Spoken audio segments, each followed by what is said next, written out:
Bismillahirrahmanirrahim. Assalamualaikum warahmatullahi wabarakatuh.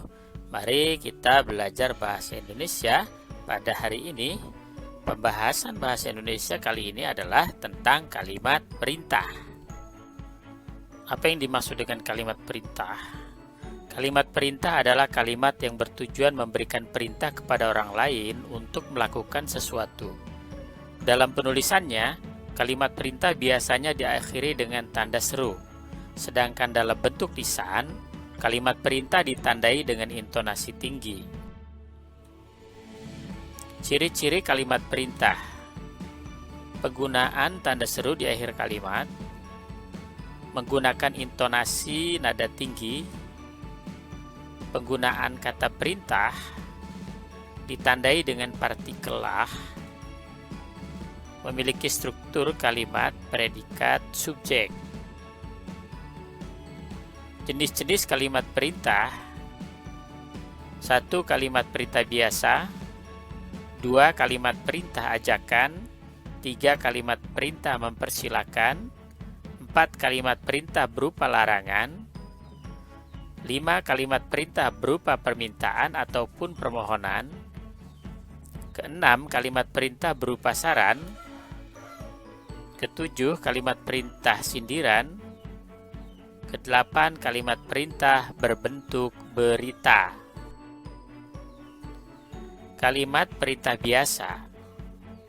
Kalimat ini isinya hanya menyuruh saja, biasanya ditandai dengan partikel lah. Contoh: bacalah surat itu, gantilah bajumu, cukurlah rambutmu, bukalah pintu itu, tanamlah bayam itu, tontonlah video itu hingga selesai, tolonglah kakek itu untuk menyeberangi jalan raya. Selanjutnya, kalimat perintah ajakan. Kalimat ini mengandung ajakan kepada seseorang untuk melakukan sesuatu. Kata yang digunakan adalah ayo, mari, yuk. Contoh, marilah kita simak video pembelajaran ini. Ayo, segera pulang karena cuaca mendung. Yuk, kita belajar membuat pot bunga. Mari kita peringati Hari Kesaktian Pancasila. Ayolah, segera kerjakan soal itu.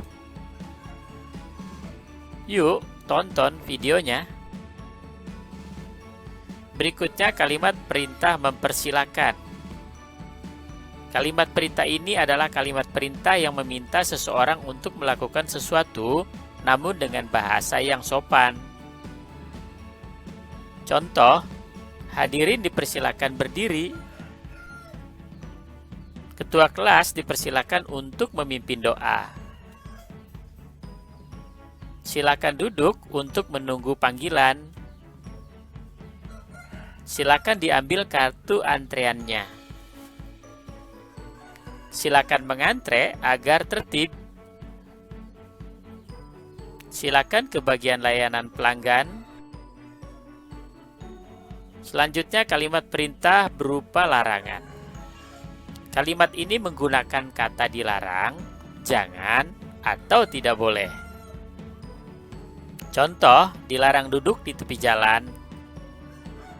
Jangan dekat-dekat hewan itu. Tidak boleh duduk di situ. Dilarang mendekati pohon itu. Jangan mandi di danau itu. Tidak boleh sembarang lempar. Kalimat perintah berupa permohonan atau permintaan. Kalimat ini dinyatakan dengan bahasa yang lebih sopan. Biasanya menggunakan kata mohon, dimohon, dan diminta. Contoh: hadirin diminta untuk berdiri. Para wali siswa dimohon untuk tetap duduk. Kepada hadirin, kami mohon untuk tidak berisik.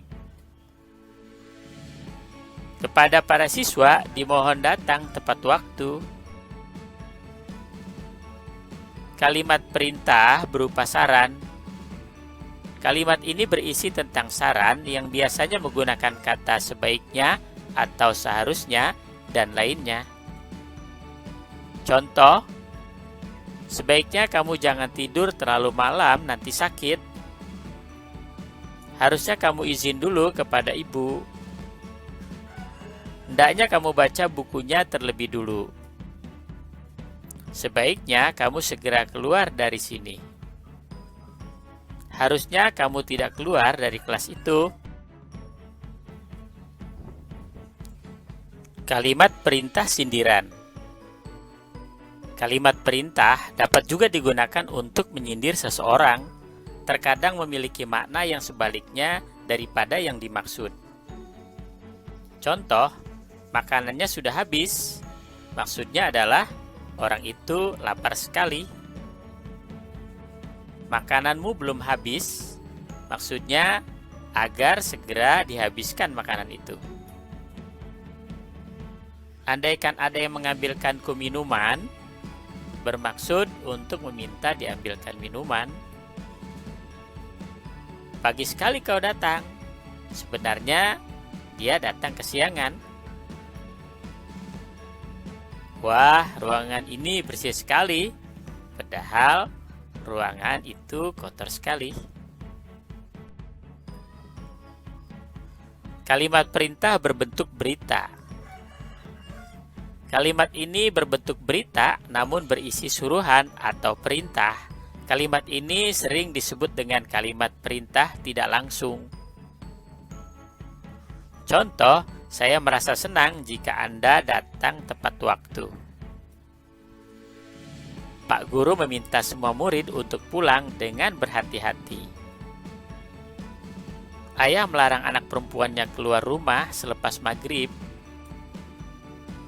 Saya merasa senang jika Anda mengundang saya. Ayahmu pasti senang bila diajak jalan-jalan keluar kota. Demikianlah pembahasan kita tentang kalimat perintah. Mudah-mudahan ada manfaatnya bagi kita semua. Dan saya ucapkan wabillahi taufiq wal hidayah. Wassalamualaikum warahmatullahi wabarakatuh.